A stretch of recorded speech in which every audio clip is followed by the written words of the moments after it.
Welcome back to Gear Up Windows YouTube channel. In this video, we will guide you on how to speed up browsing and searching in Arc browser on Windows 11 PC.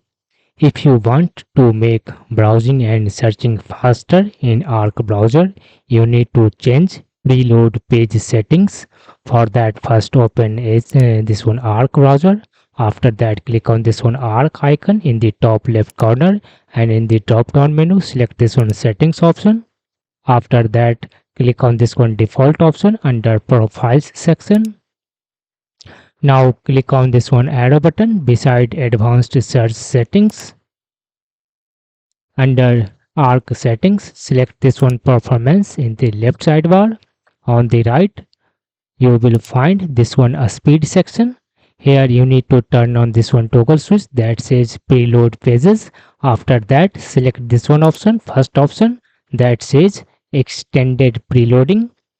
That's all about this video. If you are new to our channel Gear Up Windows, kindly subscribe it. And if you love this video, press thumbs up. Bye bye.